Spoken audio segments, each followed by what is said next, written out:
할렐루야. 벌써 오늘이 마지막 시간이 되었습니다.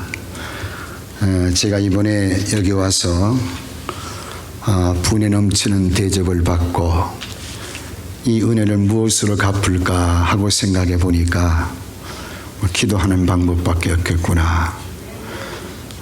제가 이 재단을 위해서 기도하는 가운데 있으니까 더 열심히 기도해야 되겠다 하는 그런 생각을 갖게 됩니다. 그 외에 보이지 않는 곳에서 수고하신 많은 분들의 그 수고도 하나님이 대신 갚아줄 줄로 믿습니다.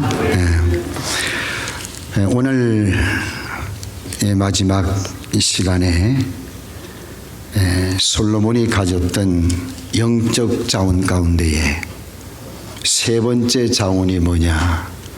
지혜라 하는 것을 우리가 발견하게 됩니다.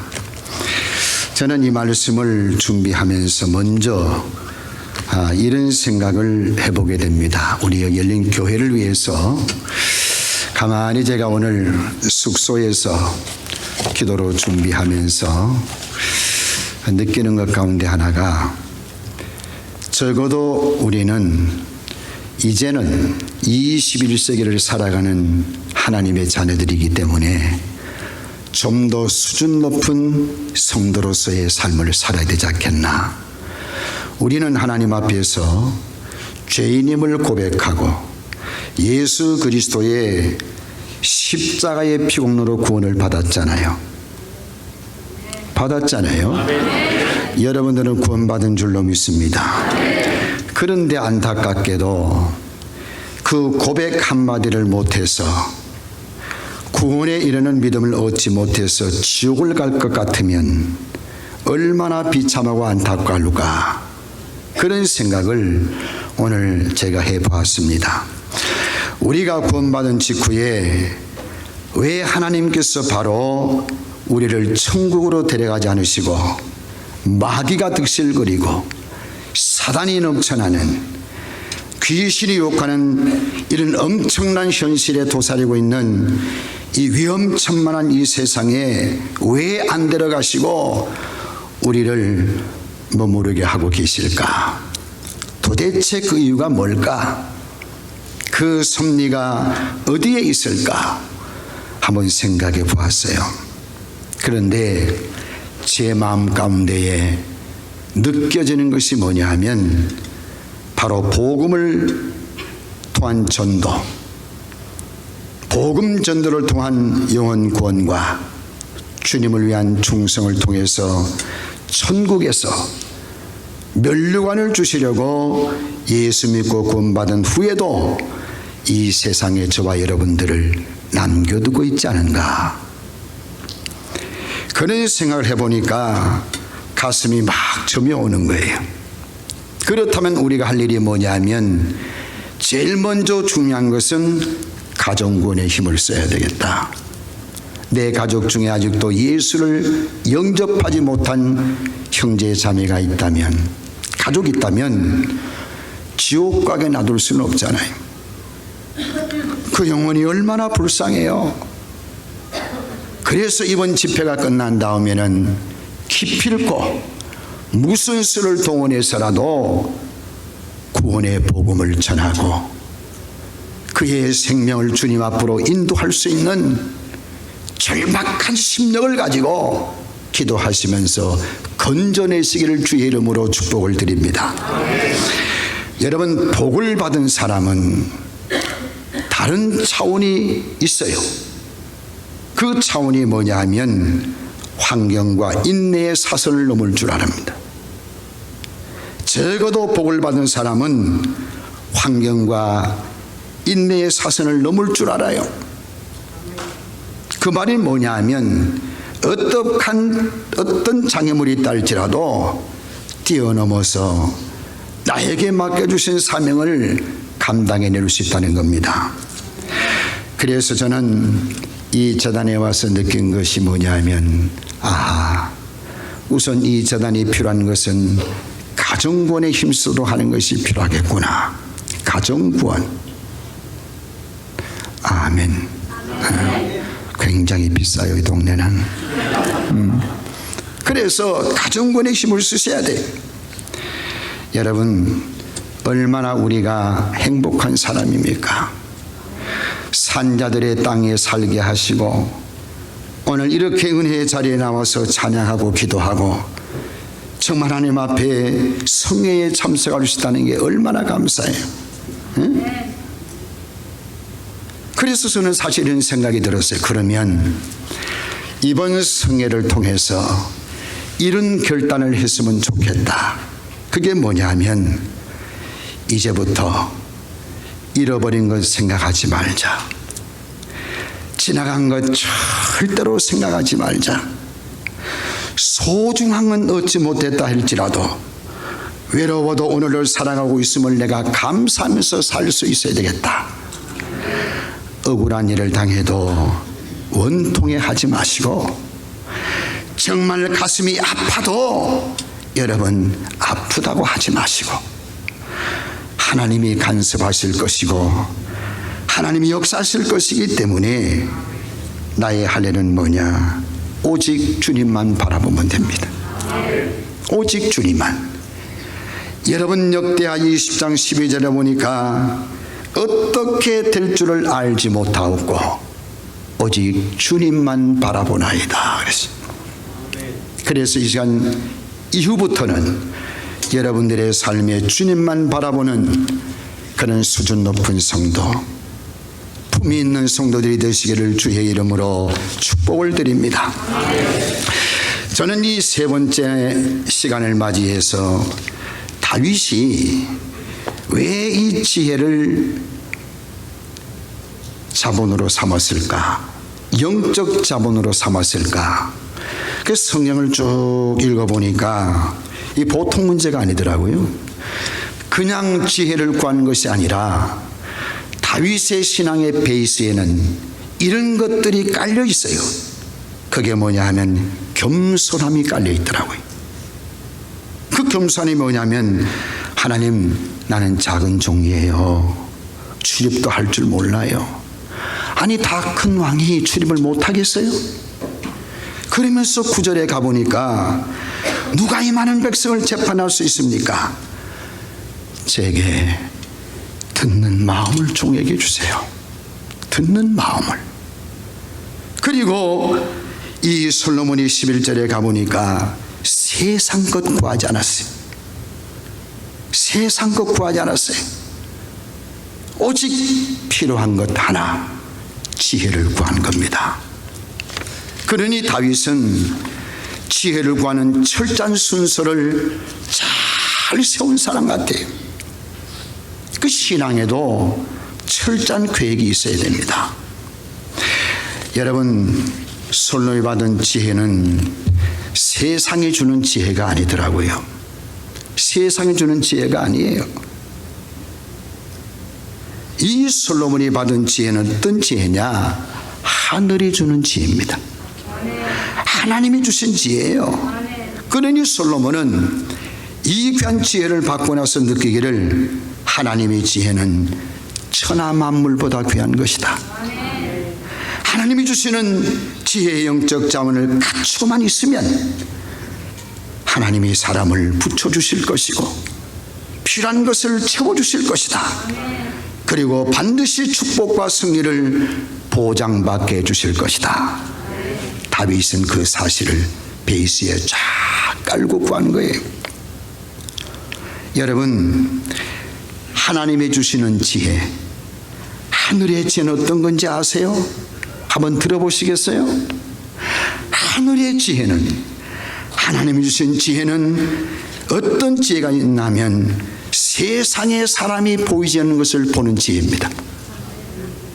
세상 사람이 볼 수 없는, 보지 못하는 세계가 보이는 것이, 이것이 하나님의 지혜인 줄로 믿습니다.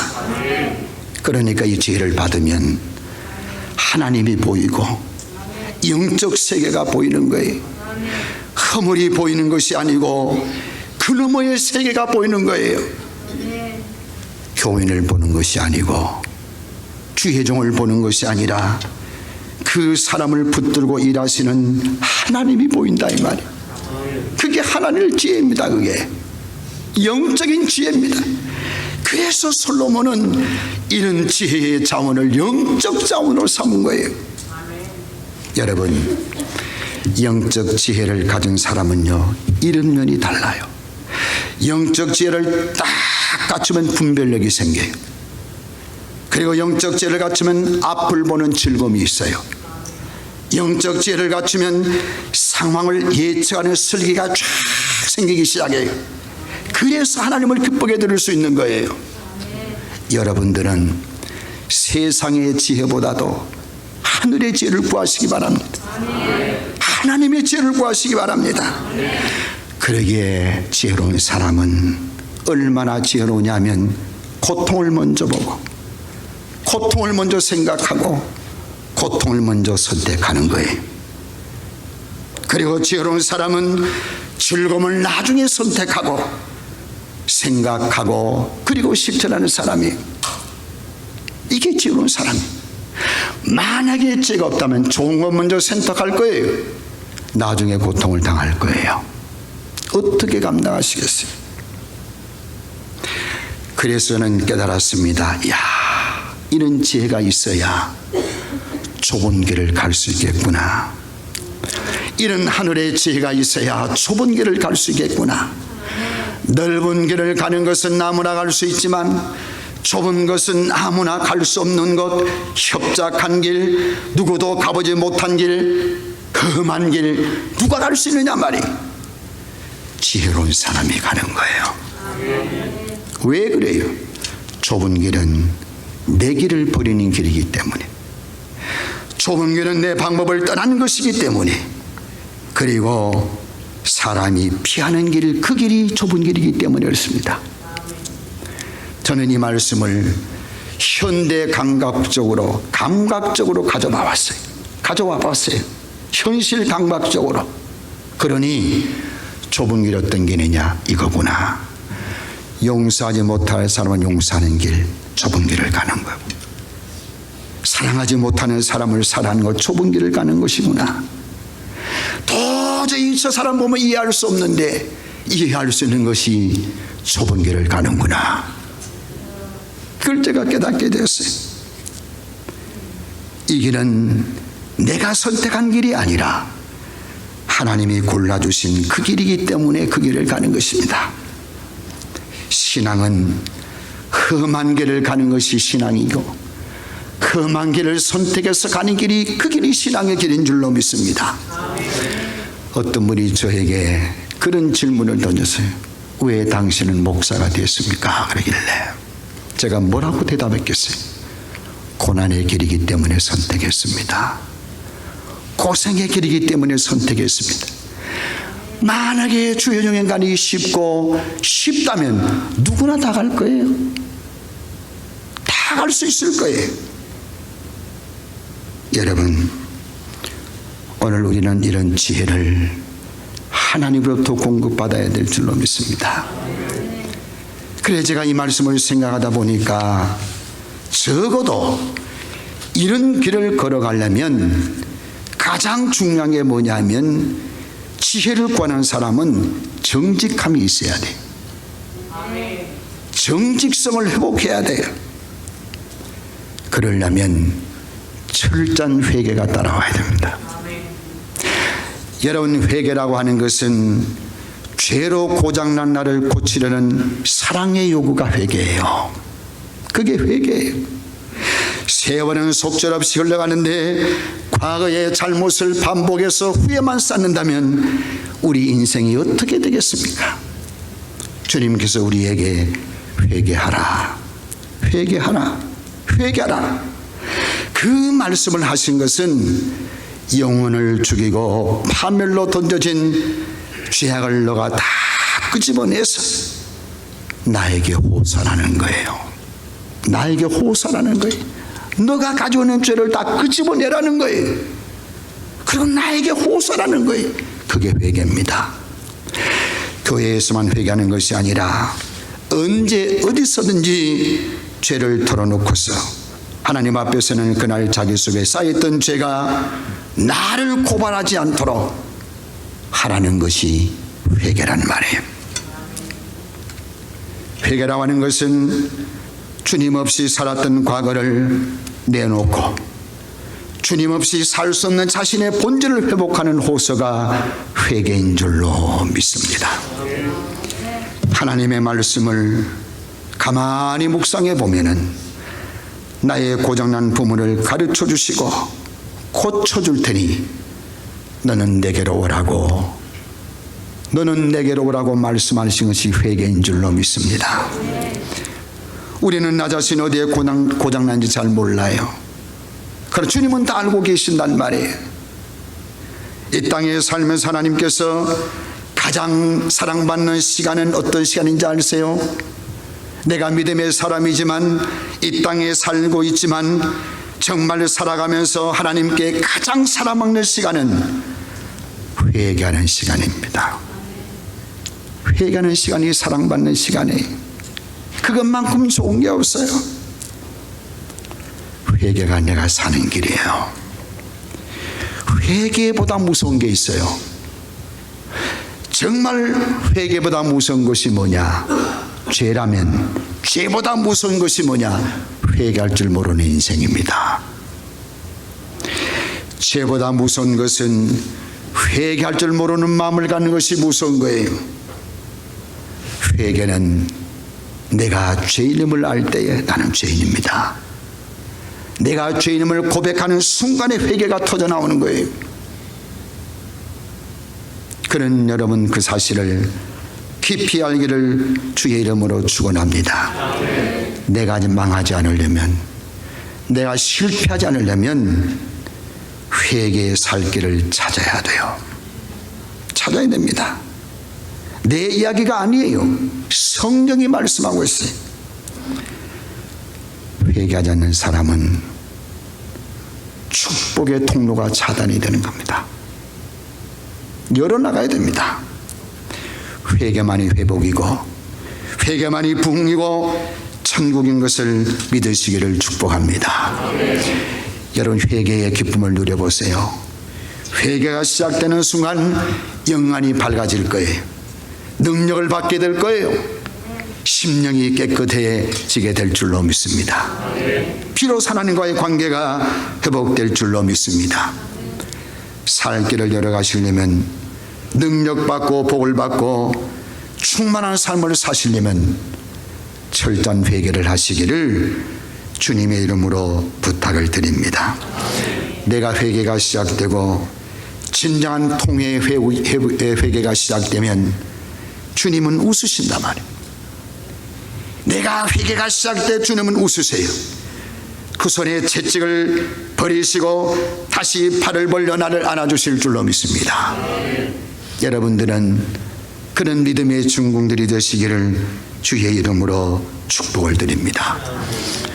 그래서 믿음을 가진 성도가 누가 됐든지 간에 죄를 짓고 회개하지 않으면 쉴 곳을 잊어버리는 거예요.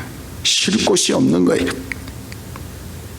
저는 이 말씀을 준비하면서 왕인 다윗 같은 사람도 철저하게 지혜를 구하고 예배를 구하고 제사를 구하는 이런 삶이 그냥 되었을까?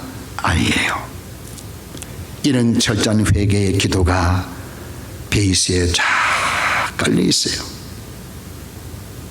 성경 역사적인 사건을 추적해 보니까 그런 느낌을 제가 많이 받았어요.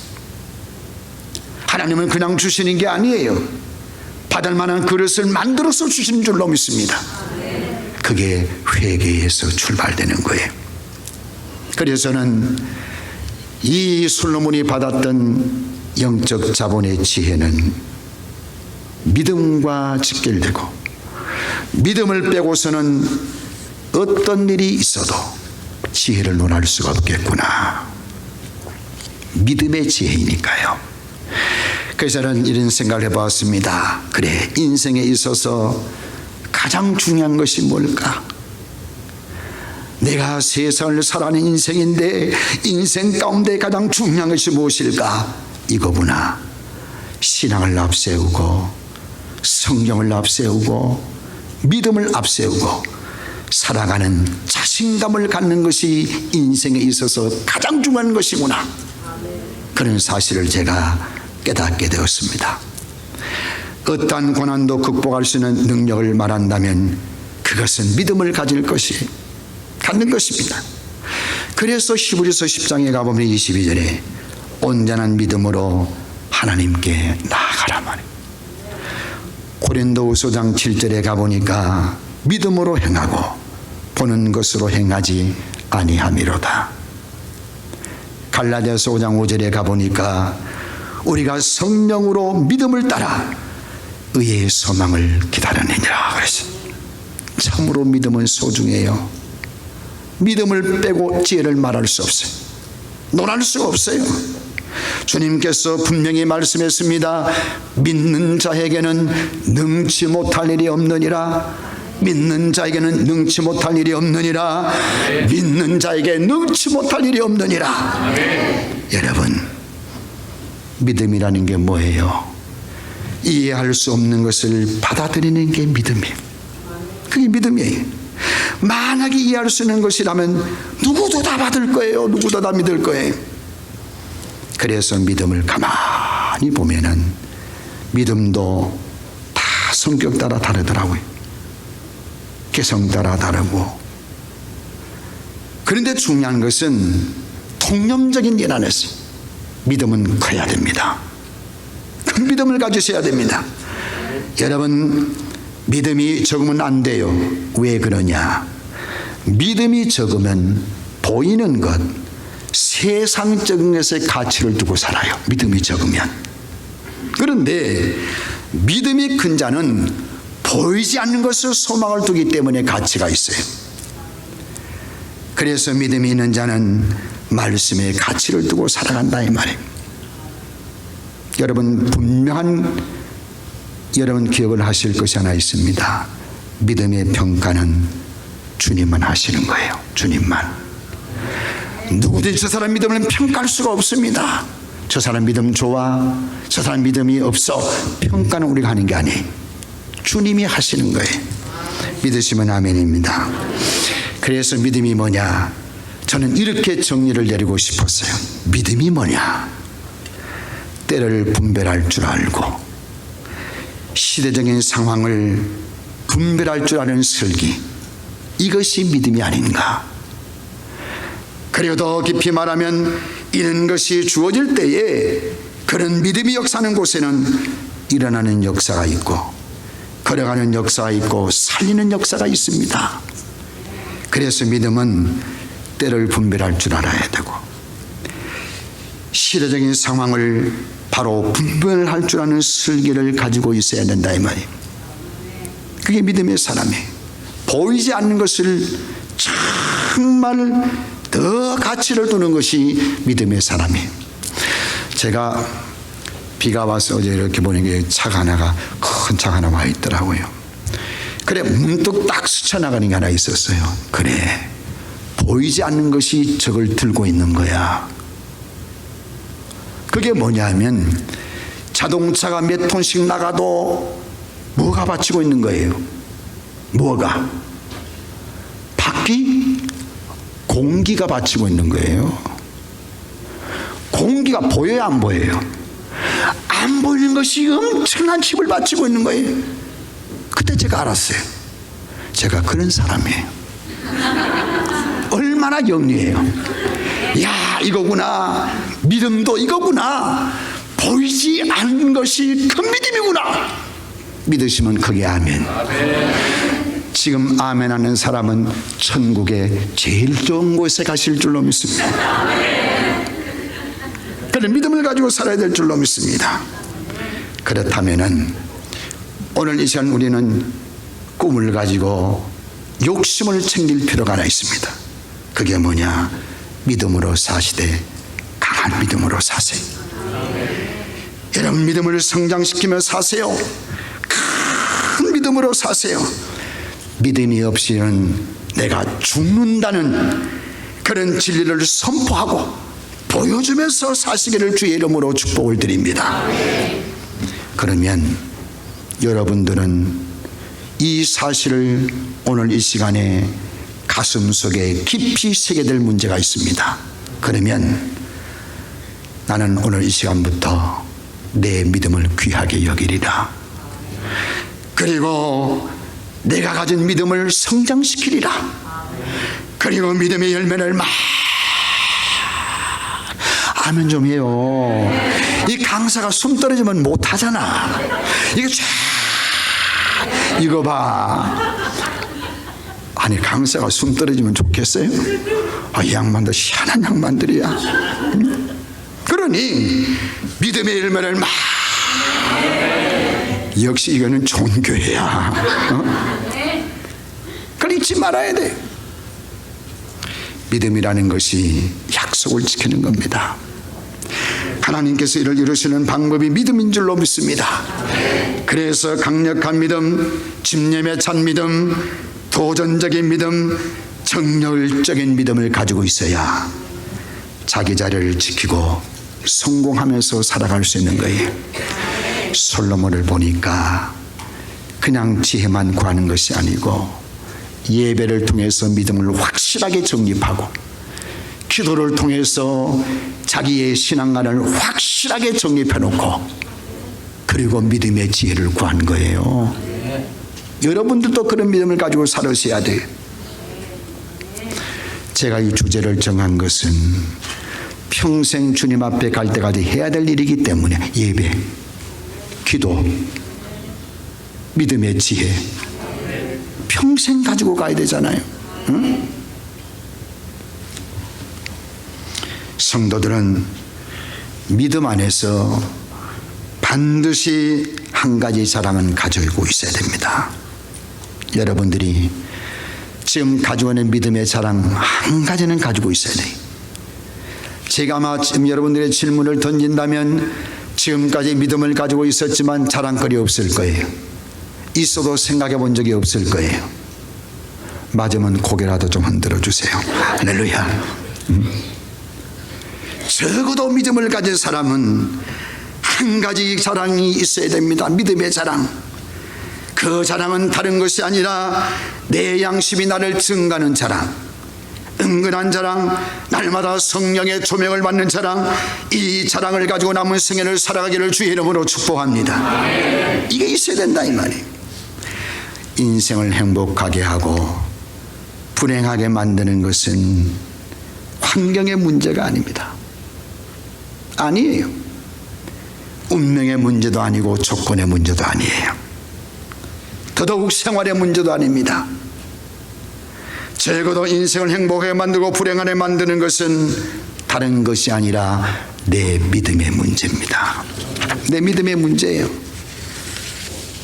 내 믿음의 문제입니다. 그런데 신앙생활하는 사람들을 보면 믿음이 있어도 실패하고 믿음이 있어도 절망하고 믿음이 있어도 고생하는 자리에 사는 사람이 있잖아요. 왜 그렇게 살아요? 행여나 여러분 가운데에 믿음 생활을 하고 있으면서도 행여나 고생한 자리에 있다면 사는 길을 알려드릴게요. 누가복음 15장 11절에서 24절에 보니까 탕자의 비유가 나오잖아요. 간략하게 정리하면 이게 고생한 자리에서 사는 비결을 말씀해 준 거예요. 행여나 고생하면 바로 사는 길은 첫째 중요한 게 뭐냐? 나의 못난 것을 깨달으면 돼요. 내가 못났구나. 못났구나. 아니 왜 아버지 집에 좋은 것이 많은데 돼지가 먹는 쥐엄 열매보다도 얻어먹지 못하고 왜 그렇게 써 있어? 자기의 못난 것을 깨달아야 돼요. 그리고 아버지의 사랑을 깨달으셔야 돼. 우리 아버지는 위대하신 분인데 천하보다 넓으신 사랑을 품고 계시는데 왜 내가 아버지 집을 나왔지? 내가 왜 떠나왔지? 내가 왜 욕심과 고집을 부렸지? 아버지의 사랑을 깨달아야 돼요. 그리고 중요한 것은 깨닫고 사는 길을 딱 찾았으면 돌아서야 돼요. 돌아서야 돼요. 아버지 집으로 돌아가야지. 그게 사는 길인데 내가 그 자리에 버티고 서 있어봤자 영양실조 걸리고 천덕꾸러기 되고 육이 죽어버리고 영혼이 죽어버리고 인생의 종말을 맞이해야 되고 지옥에 갈 수 없는 인생이 되고 언제 아멘할지 모르지만은 하나님 함께 해볼랍니다. 결국은 뭐냐 하면 인생은 거기에서 죽고 결말을 맞이할 수밖에 없지만 내가 고생한 자리에서 바로 사는 길이 있다면 나의 못난 것 깨닫고 아버지의 사랑을 깨닫고 바로 돌아서서 오는 거예요. 예수 믿다가 세상에 가 있는 분들, 가정 가운데에 믿다가 예수와 거리가 먼 분들, 그런 분들은 아버지의 사랑을 깨닫고 빨리 돌아오셔야 돼. 그래야 내가 사는 길인 줄로 믿습니다. 여러분, 그렇게 믿음으로 살아보세요. 믿음으로 살면은 가장 좋은 것이 있어요. 그게 뭐냐면 영적으로는 흑암의 세력이 물러가기 시작해요. 그리고 환경적으로 볼 때는 고통의 문제가 해결되기 시작합니다. 내가 믿음으로 살면 정신적으로는 불안과 고통이 아멘 살아기 시작하는 거예요. 그러면서 평안과 기쁨이 쫙 몰려오는 거예요. 그렇기 때문에 위대한 창조 속에 위대한 믿음이 있는 것처럼 믿음은 곧 힘인 것을 믿으시기를 바랍니다. 오늘부터 우리는 큰 믿음 가지고 살기 위해서 큰 믿음을 달라고 기도하셔야 돼요. 예수님도 말씀하셨어요. 내 믿음이 크도다. 그러면서 뭐라고 말했어요? 큰 믿음만 있으면 된다 이 말이에요. 내 믿음대로 될지어다. 내가 내 인생의 문제가 왜 안 돼요? 왜 해결이 안 돼요? 큰 믿음이 없어서 그래요. 우리는 성경을 복잡하게 생각할 거 없어요. 말씀 그대로 받으면 되는 거예요. 여자야 내 믿음이 크도다. 남자들은 아멘 안 하는 걸 바꿔야 되겠다. 남자들이여 내 믿음이 크도다. 역시 매력이 있어. 그러니까 문제가 뭐냐면 큰 믿음을 가져야 믿음대로 되는 역사를 경험하게 될 줄로 믿습니다. 여러분 큰 믿음 달라고 기도하세요. 큰 믿음에서 큰 힘이 나오고 큰 믿음에서 큰 열매가 맺혀지고 큰 믿음에서 큰 상급을 얻게 되고 큰 믿음에서 큰 멸로가 얻게 될 줄로 믿습니다. 성도가 영적인 믿음이 건강할 때에 가장 신비로운 강력한 힘을 나타낼 수가 있는 거예요. 그게 다른 거예요. 인간이 강하게 만드는 것은 세상의 힘도 아니고 인간을 강하게 만드는 것은 권력의 힘도 아니고 재물의 힘도 아니에요. 지식의 힘도 아니라 믿음의 힘인 것을 믿으시면 한번 크게 아멘 하십시다. 할렐루야. 이게 중요한 겁니다. 이게 중요해요. 신앙이 뭐냐고 물으신다면 무슨 노래 가사 제목 같다. 신앙이 무엇이냐고 물으신다면 믿음이 올 때 거부하지 않고 끝까지 순종하고 구원받고 거듭나서 승리를 누리고 사는 것이 신앙인 줄로 믿습니다. 이게 신앙이에요. 그러기에 주님께서 우리에게 주시는 믿음을 통해서 정말 큰 복을 주시면 잘 활용하세요. 관리하셔야 됩니다. 그것을 활용하지 않고 관리 안 하시면 하나님이 가져가신다 이 말이에요. 그러기에 여러분들은 믿음의 사람인 줄로 믿습니다. 믿음의 사람인 줄로 믿습니다. 믿음의 사람인 줄로 믿습니다. 그러기에 오늘부터 강력한 믿음, 적극적인 믿음을 통해서 나와 네 가정과 자녀가 오는 불행의 길을 막고 행복의 길을 열어가시기를 주의 이름으로 축원을 드립니다. 불행의 이유가 오는 이유가 있습니다. 불행이 오는 이유는 다른 것이 아니에요. 하나님과 멀어지기 때문에 분리해서 불행이 찾아오는 거예요. 극복할 수 있는 비결이 있다면 하나님과 하나 되면 되잖아요. 말씀에 부딪히면 되잖아요. 은혜를 받으면 되잖아요. 십자가 보혈의 능력을 의지하면 되잖아요. 그러나 큰 믿음을 받으면 될 줄로 믿습니다. 큰 믿음을 받기 시작하면 불행이 극복될 줄로 믿습니다. 이 놀라운 극복은요, 저는 그런 경험이 있습니다. 제가 1973년도에 텍사스, 나는 안 가봤어. 어디에 있대, 하여튼 있대. 그런데 무슨 아멜로우 텍사스라나 뭐라 그러나, 아멜로우 그러니까 아픈데 텍사스라나 잘 모르겠어. 근데 외국의 목사님 전도팀이 왔어요. 그래서 전도를 이렇게 하는데 제가 말이에요, 참 얼마나 은혜가 되는지. 와서 찬양하는데 첫 번째 배운 찬양이 뭐냐, I got peace like, 그걸 막 가르쳐주는 거예요. 그래 내가 그 노래를 학교 가서 부르다가 혼났잖아요. 근데 내가 뭐 입에서 나오는 걸 어떻게 해. 원래 제가 중학교부터 고등학교까지 학교에서 별명이 목사였어요. 제가 왜 그런가 하면 학교에 가면 가방 검사하잖아요. 주머니 검사. 이분들은 잘 모르실 거야. 그런데 아니 이제 딱 학교에 끝날 쯤 되면 전부 다 벽쪽으로 붙여요, 학생들을.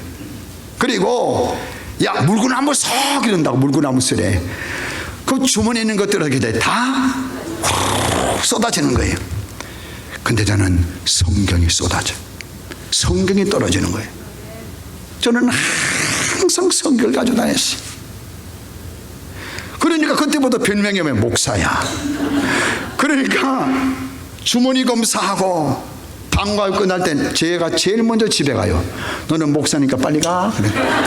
할렐루야. 야, 너무 좋대. 행복하더라고. 나올 때 어떻게 나오는지 아세요? 룰루랄라 룰루랄라. 그러고 나온다고. 교문 나올 때. 이게 뭐냐면 정말 우리가 믿음으로 사는 것이 이렇게 좋아요. 근데 교장 선생님이 그걸 알아가지고 하와이에서 사신 분에서 교장 선생님이 한 번은 부르더니 그래요. 너 내 아들 할래? 그러더라고. 왜 질투하세요? 아니 교장 선생님이 나보고 너 내 아들 할래? 그러더라고. 아 싫다고. 내가 싫다고 그랬어요. 우리 아버지가 하나님인데 왜 내가 저 속으로 교장선 아들이 돼요? 우리 아버지가 하나님이신데. 응? 제가 싫다고 그랬어요. 제가 그런 사람이에요. 그래 가만히 생각해 보니까 이 믿음이 얼마나 소중한지 몰라요. 지금도 성령을 가까이 하고 자야 잠이 온다니까요. 너무 귀한 사람. 이제 여러분들은 믿음을 가진 성도님들이기 때문에 힘들어도 가셔야 돼. 그리고 괴로워도 가셔야 돼. 기뻐도 가셔야 돼. 믿음이 있기 때문에. 할렐루야. 그래서 믿음만 있으면 흔들림이 없고 낙심하지 않으니까 믿음을 소중하게 여기시고 믿음을 키워나가시기를 주의 이름으로 축복을 드립니다. 이제부터는 믿음이 있는 자는 해야 될 숙제가 하나 있습니다. 그 숙제가 뭐냐면 변명을 잠재우셔야 돼요. 믿음이 있는 사람은 낙심 말아야 되겠지만 자신의 논리를 잠재워야 돼요. 그리고 걱정을 잠재워야 됩니다. 이유를 잠재워야 됩니다. 그리고 믿음의 기도로 승리할 수 있도록 최선을 다해서 하나님께 마음껏 내어드리고 하나님의 나를 마음껏 사용할 수 있도록 드리는 자가 믿음이 큰 자인 줄로 믿습니다. 하나님을 몰라고 믿음 안에 떠난 자는 말로가 비참하더라고요. 인간은 믿음 없이 자기 방식대로 살면 안 되게 돼 있어요. 그리고 망하게 돼 있습니다. 처음에는 잘 될 것 같지만은 하나님을 가까이 하고 믿음으로 사는 자는 하나님이 도와주시기 때문에 모든 하는 일이 형통해지고 대로가 열려질 줄로 믿으시면 아멘 하시기 바랍니다. 인간의 비극과 인간의 고통은 하나님과 믿음의 관계가 멀어질 때 시작이 되는 거예요. 멀어질 때부터, 그때부터 시작이 되는 겁니다. 사탄은 어떻게 해서라도 성도들 믿음에서 떠나게 만들어요. 교회를 멀리하게 하고 하나님과 거리가 멀어지게 하고 기도와 찬송을 어떤 방법을 통해서라도 방해합니다. 방해하고 방해해요. 그러나 오늘 우리는 절망하지 아니하고 낙심하지 아니하고 그런 것들을 뛰어넘는 실력 있는 믿음의 성도들이 되기를 주의 이름으로 축복합니다. 못 믿으면 고생하고 살아요. 믿으면 편하고 행복하게 살아요. 믿으면 은혜롭게 살 수가 있습니다. 하나님을 사랑하는 믿음이 있는 곳에는 인간의 생활도 아름다워질 줄로 믿습니다. 저는 솔로몬을 생각할 때마다 이런 믿음의 사람이었구나, 이런 신앙의 사람이었구나. 그가 왕위에 즉위할 때 20세 정도 되었지만 40년 왕위를 올라가서 통치하면서도 이런 믿음이 있었기 때문에, 이런 영적 지혜가 있었기 때문에 차를 감당했구나. 왕의 왕 중에 이런 왕이 없다고, 앞으로도 없을 것이라고 하나님께 칭찬을 받는 이런 왕이 세상에 또 어딨냐 이 말이에요. 믿음의 지혜를 갖는 것, 이것이 영적 자본임을 여러분 믿으시기를 주의 이름으로 부탁을 드립니다. 신앙의 성장은 믿음의 기도로 해야 되고 믿음으로 잘 모여야 됩니다. 신앙 성장은요, 믿음으로 기도해야 돼요. 믿음으로 모여야 돼요. 왜 그러냐면 잘 모여야 세상으로 갈 시간이 없는 거예요. 잘 모여야 기도할 시간이 생기는 거예요. 믿음으로 모이면 죄 지을 생각이 없어. 믿음으로 모이면 죄 지을 생각 시간이 모자라는 거 없어요. 할 수 없어요. 그래서 여러분들 믿음으로 사셔야 됩니다. 저도 목사지만 어제 그 얘기하려다 말았습니다만 인간이기 때문에 시험이 올 수도 있고 환난도 올 수 있어요. 그러나 인간적 사람으로 생각하면 시험이 올 수도 있지만 그 시험을 이길 수 있는 길이 뭐냐? 머리에 손을 얹고 기도하잖아요. 주여 승리하게 하옵소서. 그러면 마음이 어떤 마음을 주시느냐? 내가 너를 붙들고 있어. 성령이 나를 꽉 붙들고 있기 때문에 잘못을 범할 수 없고 저지를 수가 없는 거예요. 성령이 붙들고 있기 때문에 안 되는 거예요. 할 수가 없는 거예요. 그런 시험. 여러분들도 잘 모이시기 바랍니다. 제가 교회 생활도 해보니까 말썽 꾸러기 신자는 누구냐? 안 모이는 사람이 하더라. 꼭 안 모이는 사람이. 여기는 없어. 저 서울에 있어. 여기는 한 명도 없어요. 중요한 게 뭐냐면 꼭 말이 많은 사람은 안 모이고 빠진 사람이 말한다니까. 응? 그래서는 안 돼요. 잘 모여야 돼요. 왜 모이느냐? 살려고 모이는 거예요. 살려고. 믿으시면 아멘. 그래서 믿음으로 잘 모이면 타락하지 않아요.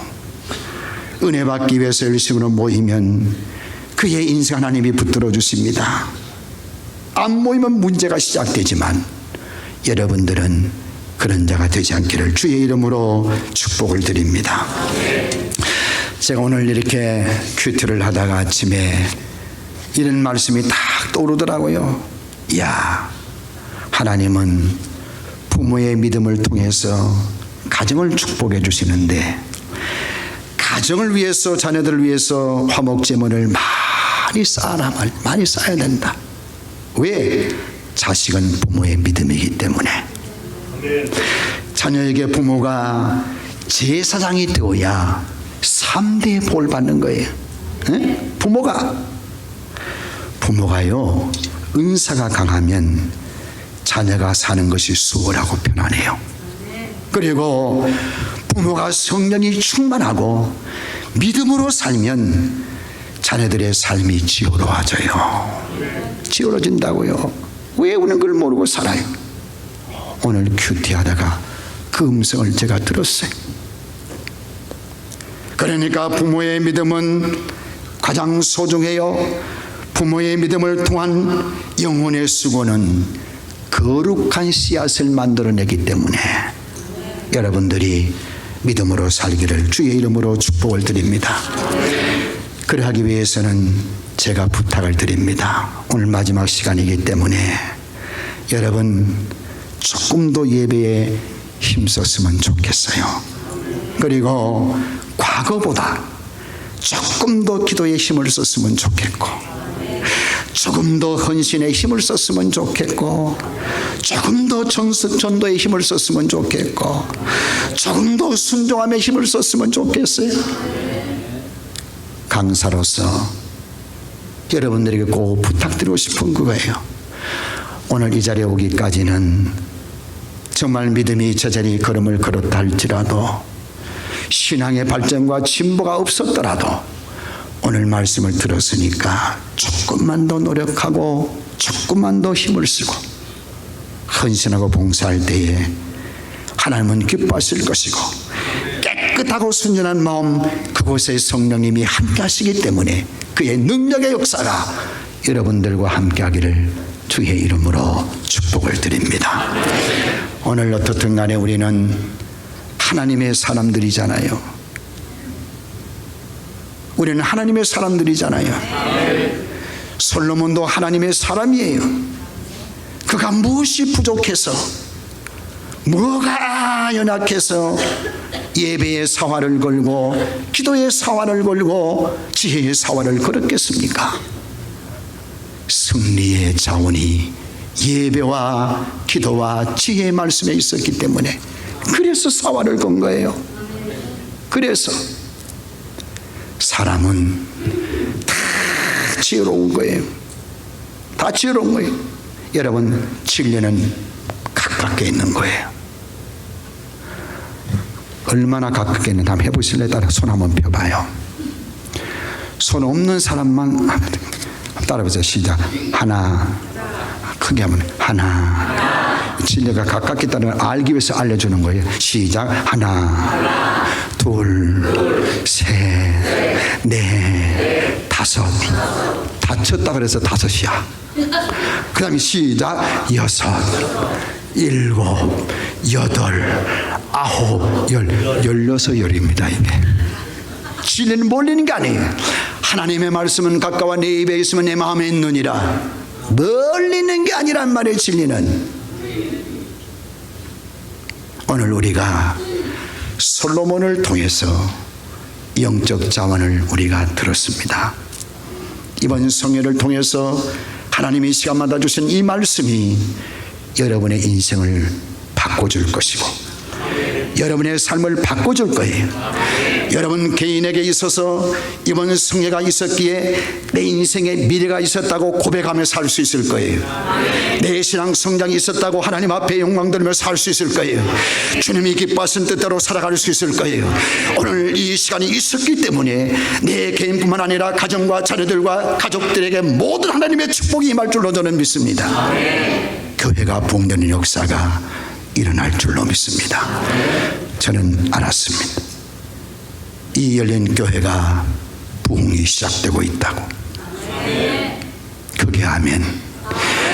이미 하나님께서 부흥을 시작하고 계신다고. 확실하게 저는 들었습니다. 이제 우리 하려는 순종하는 거예요. 믿음으로 그 일을 실천하는 거예요. 그게 하나님이 바라시는 뜻인 줄로 믿습니다. 여러분 한 사람 한 사람의 기도가 그만큼 소중해요. 그래서 다 접더라도 내 할 일을 찾아하고, 꼭 교회를 내 가정 살피듯 살피고, 주의 종의 가정도 좀 잘 살펴주시기 바랍니다. 목사는 외로운 사람입니다. 사실 목사는 외로운 사람, 누가 이야기를 해주지 않잖아요. 나만 그런가? 응? 누가 와서 이야기해 줘야지.